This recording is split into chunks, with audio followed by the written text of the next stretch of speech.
Well, regarding the Gaza today, we now see that Hamas is blocking foreign nationals, including Britons, from leaving the Gaza. The United States said on Sunday as Israel sent more troops into the Strip to join a ground offensive. Britain was on Sunday working to rescue trapped citizens.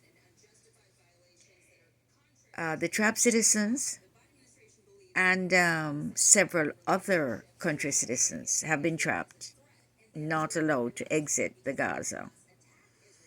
So, again, Britain was on Sunday working to rescue trapped citizens as civil disorder and looting broke out at the UN aid warehouses. You know, the trucks with the supplies were sent there under the UN. I would think the UN would distribute that, but no, there was they broke into the UN aid warehouses and everybody apparently took what they wanted. American officials said that Israel and Egypt were prepared to let foreigners leave the Strip, which is under heavy Israeli bombardment, but Hamas had refused. At least 200 British citizens are thought to be registered with the UK authorities inside the coastal enclave, and some 600 Americans, as well as many other nationalities. The White House chief security advisor said the Egyptians are prepared to let Americans and other foreign nationals out of Gaza. The Israelis have no issue with that, but Hamas is preventing their departure and making a series of demands. The UK government sources said they shared US concerns that Hamas could block foreign nationals from leaving Gaza unless their demands are met.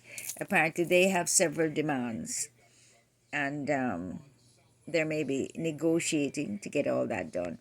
But I think what people need regarding all of Israel is to be educated on the history of what transpired and everything to do with the land, its people.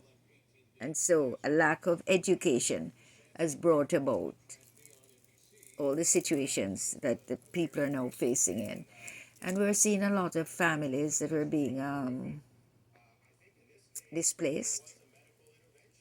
They've had to leave their homes, their children. Many have been killed. And so I would think when the aid is going in, there should be, in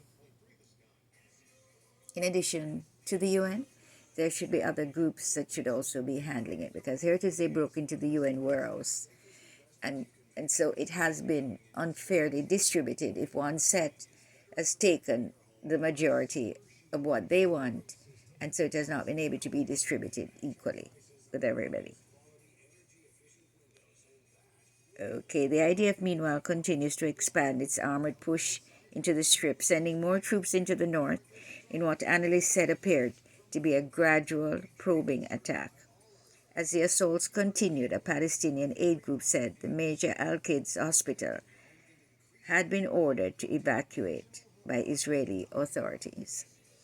The World Health Organization said the threat was deeply concerning and reported warnings that it was impossible to evacuate hospitals without endangering the lives of patients inside.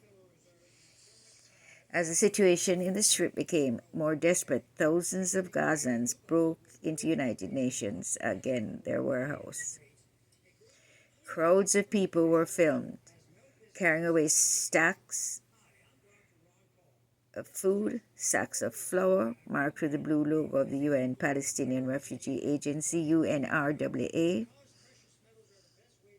The director of UNRWA, Thomas White, Affairs in Gaza, said the break-in was a worrying sign that civil order is starting to break down. People are scared, frustrated, and desperate, he said. Israel accused Hamas leaders of being responsible for the devastation of the Gaza. And apparently, again, we're reading in other areas that very deep under those hospitals, there are tunnels, that are extremely well fortified, that belongs to the Hamas.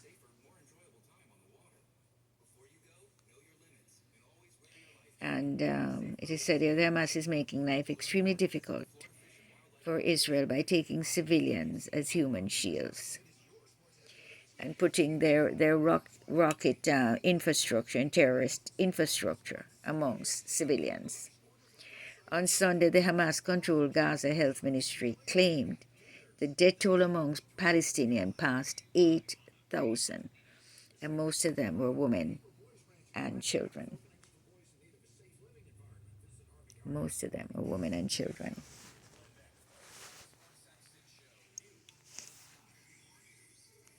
That was just a picture of women and children crying out, if you can take a look at that.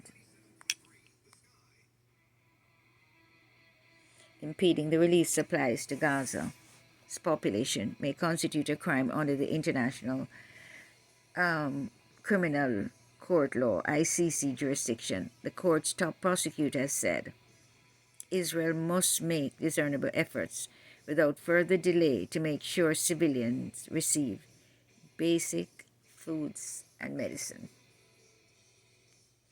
Israeli officials have said that food, water, and medicines have been coming in through the Egyptian border and that it expected the quantities to rise. Okay, we're going to get back to you with more updates on the Israeli-Hamas war that is ongoing. And thank you for viewing. Thank you for watching.